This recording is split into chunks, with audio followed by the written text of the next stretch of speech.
Imagine this. A judge orders both parents to use a court-approved co-parenting app, and months later, one parent finds a chain of messages that gets used against them at a hearing. Heart-racing, right? Welcome to Danni's Den. Today, we'll dive into the issues of the day about love, parenting, sports, and pop culture. Let's chat. Quick promise. In the next 10 minutes, I'll make this practical.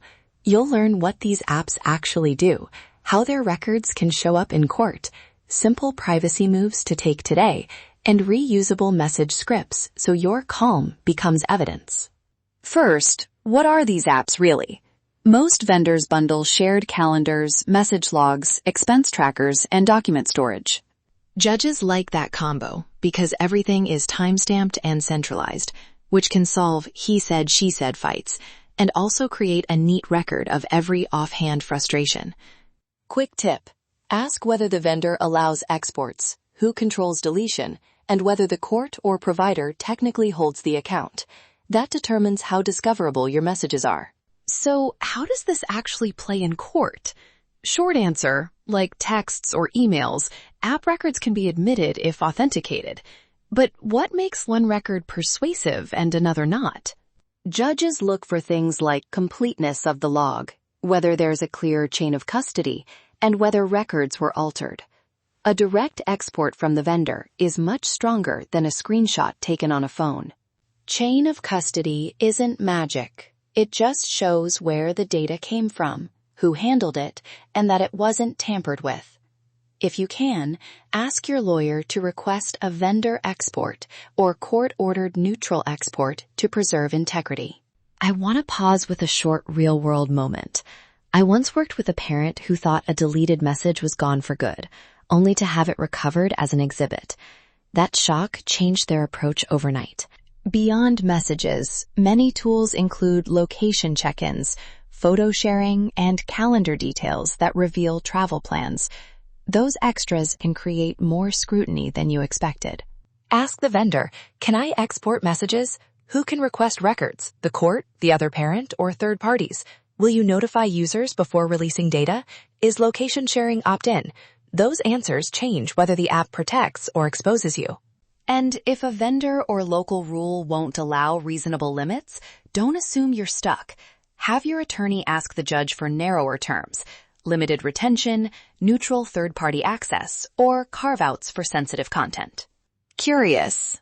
Let's talk about communication style, because the words you choose in the app can help or hurt. Treat the app like a public record. Write like someone else might read it at a hearing. Here are 3 short templates you can paste into the app and use immediately. First, scheduling. Pickup confirmed, Saturday 10 a.m. at park name. I'll notify here if I'm delayed more than 15 minutes. Second, expenses. Invoice attached for 6/12 doctor visit. Please confirm reimbursement method in the app. Keep receipts attached and request a confirmation instead of commentary. Third, boundaries. I'll keep messages here focused on logistics. For personal matters, let's schedule mediation or a call. That signals professionalism and keeps emotional back and forth out of the record. If there's an emergency, label it clearly. Urgent medical, child seen at ER, update at 3:15 p.m. Objective, time-stamped, and focused on facts, not interpretation. Now, a quick game day example, because logistics are where this gets messy. Eagles weekend. Put a single calendar entry that lists pickup windows, who's attending, and one backup plan. If tailgate canceled, pick up 6 p.m. at stadium lot. Driver name, phone. One entry beats 20 messages. For a Yankees road trip, list travel windows and a precise handoff, terminal, gate, or address, and add a 2-hour confirmation window if flights change. Concrete beats vague every time. 2 low-effort habits I recommend. 1. Periodically export or screenshot important threads and save the exports to a secure drive. 2. Draft 2 neutral templates, scheduling and emergency, and paste them into the app so your first response is never reactive. If you're worried the app will harm your custody position, bring it up with your lawyer early. Judges can tailor orders if you show a documented, concrete risk to safety or privacy, but you have to ask. Before we close, 3 quick takeaways to keep on your home screen. 1. Write like the record might be read in court. 2. Export and save vendor logs regularly. 3. Use short, neutral templates to keep disputes out of the thread. Music pick to reset. A short, mood-lifting hip-hop or R&B track that helps you breathe and step back before replying. 2 minutes of calm before a response does more to escalate than 100 typed apologies. Thanks for spending time in Danny's Den.